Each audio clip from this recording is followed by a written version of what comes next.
Top Billin, man, doing something on my man Kayshon Boutte, who was absolutely dynamic down the stretch for them LSU Tigers. Kayshon Boutte is somebody who I talked about the previous offseason, and I thought that he could do a little something, but man, he even exceeded my expectations, and I thought this guy was going to be incredible in college. He's already incredible, so imagine where he'll go over the next 2 seasons, being as though he was only a true freshman.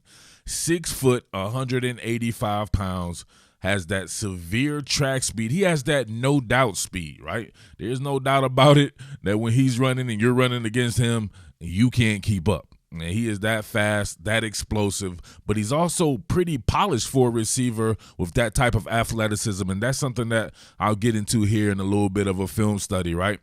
No matter who's throwing this man the ball next year, he should have some really good options. If you think about between Miles Brennan, Max Johnson, I would have to say it's probably just going to be between those two, because I see no reason why you would keep a guy like Max Johnson off the field in the future. And my man Miles Brennan was doing some things before he got injured. He was putting that thing in the air. So Kayshon Boutte should have some pretty good options to throw him the ball there. And he showed himself to have fantastic hands. Route running ability is on point. And it's not too dissimilar from his predecessor, Jamarr Chase. If you look at here, right, 45 receptions for 735 yards, 5 touchdowns as a true freshman. 6 foot, 185 pounds. Out there wearing that number 1 definitely reminds you of Jamarr Chase, who was 6 foot, 208 pounds. So a little bit sturdier frame, but they're both built very similar, because Kayshon Boutte has a very sturdy frame in his own right, and I can see him topping out 195 to 200 pounds. So they look very similar out there. And as you see here, as a freshman, Jamarr Chase only had 220 yards, right? Joe Burrow's first season on campus, exploded the next season with nearly 1,500 yards, and the rest was history. We shall see his name called early in the draft, but Kayshon Boutte's doing things that even exceeded him as a freshman. Not so sure he can get that as a sophomore, because, man, LSU was absolutely loaded at the receiver position, and they will have to spread the ball around to a whole bunch of cats. I mean, Coy Moore, Trey Palmer, Jeray Jenkins. Man, the list goes on and on with these guys. They have tight ends, have to hit the running backs out of the backfield, all kinds of stuff. So he should have a very great season, but I'm not sure if it'll get in those totals. But anything's possible, man, because this guy is that talented. As a matter of fact, let's go ahead and get to it. What more can I say? Top Billin. Listen, we know he can do this. His ability to separate on vertical routes is virtually unparalleled. You can see the separation anxiety right there from the cornerback. Social distancing measures being practiced in the latter part of the season, right? If it was no vaccine available, he wasn't trying to be around you like that. But you can see here with the outside approach, really gets the corner leaning on his heels in the transition phase here, right? Having a turn and transition with the receiver right here, really leaning on his heels. And his 0 to 60 is fantastic, and his 60 to 100 is fantastic. I think this kid has a 4.3 in him at the combine whenever that goes right here. But you can see my main man, Max Johnson, right here, right? Max Payne out that bad boy, delivering in that pain, almost off his back foot and still able to get it downfield. But look at the separation right here. 6 feet at all times there. And the throw was pretty good. He didn't really have to break stride with that. Too damn easy right there. But that's something that we know he can do. If you didn't know about him, I want to concentrate on the stuff that I think can make him a potential top 10 pick. His work in the quick and mid-range game. As good a season as Max Johnson had when he got the nod, throwing to your man Kayshon Boutte, I think they'll be even better. If you look through the games, there are a number of situations where there could have been some explosive plays like this one right here that they just didn't connect on, right? Sometimes it's just a rhythm, a feel thing right there. Look at that. That damn Stuggo got his ass real good. He was already afraid of getting ran by, getting lost in transition again. He varies this down, right? Varies the route speed, bogs it down, and then what I tell you about the reacceleration. He's a no-load, no-gather receiver too, so it works out in his favor during transitions. But you can see right there, another 6 foot of social distancing, right? They just couldn't hit on it. That would have been another one. Good luck playing cover 3 against this kid too, right? You want to go to your single high post safety right there. Max Johnson is polished enough to be able to look safeties off like you see him right here. Gets the safety to not ride the middle of the stitches there. Peels off the stitches. That leaves one-on-one right there. All he has to do is put it up. More than likely, you know what's going to happen. Bama right here in cover 4. This is another empty rep. Just show you some of the misses that should have gone Boutte's way that would have made him have an even more incredible season. You see a back to the basket play action fake here by TJ Finley. Comes around. Look at oh my God. Do you see this? Look at that. Look at the route running by this kid. Now look at the separation right there on Josh Jobe. Had TJ Finley saw this instead of hitting the underneath right there on this levels concept, he was gone. Absolutely gone. Maybe Max Johnson sees that or whatever like that. Maybe he does because he seems to always look for Boutte. They had a good connection there. But just look at the route running. What I say, seamless transition. No load, no gather. You said, look at that. My man's got outside leverage to him. He subtly just turned his directions. Like, look at that. He didn't have to do much. He's able to turn direction in full stride without breaking transition. Forget what I'm saying right there. Just subtly goes by him. He has complete control of his body. His body control is off the chain. One more time, look at this. Gets the man to flip his hips, simply runs by him, no load, no gather. Didn't have to do anything out of the ordinary, and he's gone.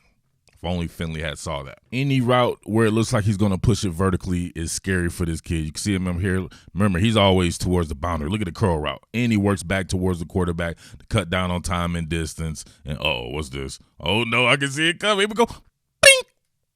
Oh, damn, how you get up? How you suplex somebody? Look, he suplexed him, and he got up before you did. You getting up adjusting your shit. Come on, man. Kayshon Boutte is that dude, man. He got up before you, and you slammed him. Imagine if that was a real fight. You slam a man, he get up on top and ground and pound you. Some shit didn't go your way that day, but you can see here on the route, off man coverage this time. Of course, they're bailing vertically in their deep third and deep fourth coverage there.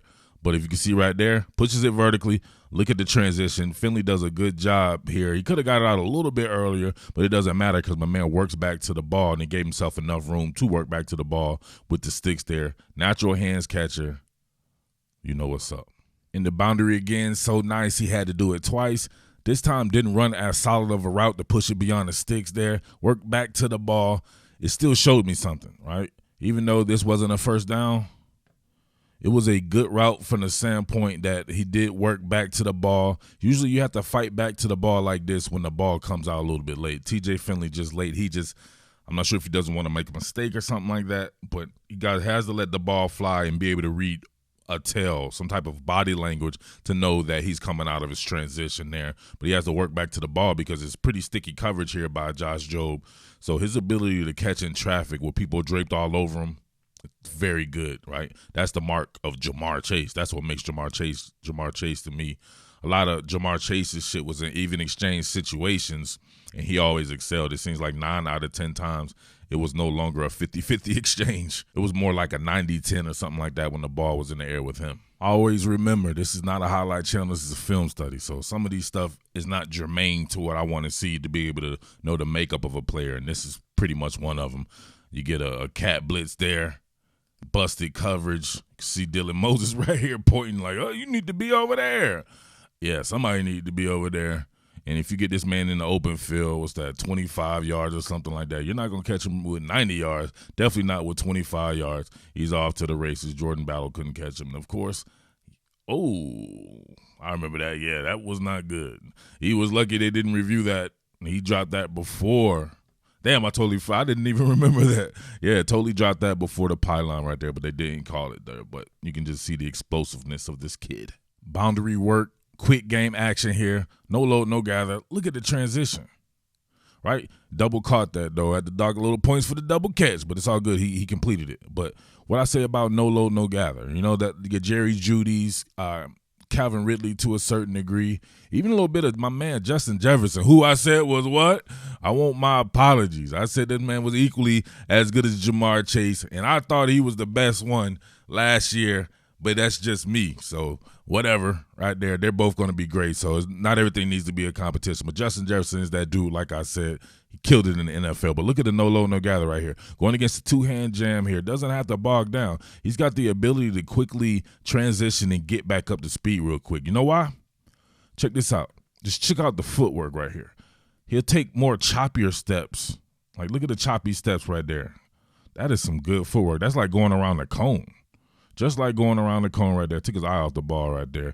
But if you really look at the footwork and you've been around or you've played football, you know about going around the cone and just imagine the cone being right here or whatever like that. Having to go around, they tell you to take those choppy steps to be able to transition a little bit cleaner, and that's exactly what he does. That's a hell of a route to catch some separation right there. And he'll run your ass over too. Don't get it twisted now. He's a powerful kid as well. All right, here we go again against Auburn, back into the boundary. You got Max Johnson right there with the look off, front-facing play action fake. Fire. Nasty right there. Had a little bit of a outside approach on him, on Auburn this time. A little bit more YAC right there by Kayshon Boutte. Nice pass by Max Johnson, right? Nope, that ain't him. That's your boy Jamarr Chase. I'm telling you, Joe Burrow to Jamarr Chase looks like Max Johnson to your man Kayshon Boutte. Imagine that, right? I'm for real, man. I'm starting to think like that was actually Jamarr Chase. He opted out, was a little embarrassed, came back, called himself Kayshon Boutte. Has anybody ever seen Kayshon Boutte and Jamarr Chase in the same room?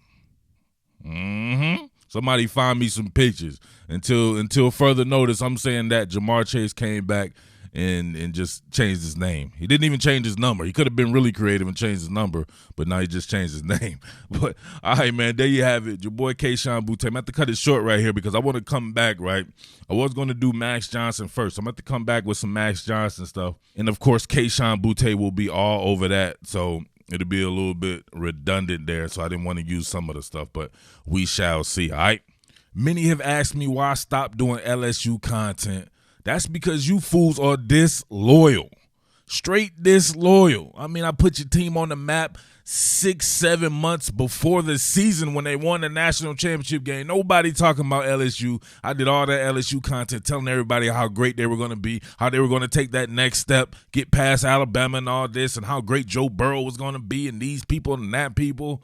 And you let these fools build up these weak-ass channels out there in Oklahoma. Can't even say these people's names right. Don't even watch football. Just Google some shit and then just run to the internet, make some videos and shit like that.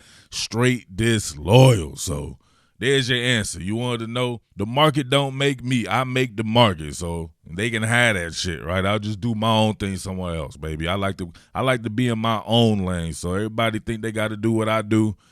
Go ahead and do what I do. You can't do it like me, and I'll do some other shit. So it is what it is. Let's get it. But until then, it's your boy Murph, the Underground King. Rant over. Make sure you like and subscribe. Make sure you catch me next time, all right? Peace. What more can I say? Top Billin.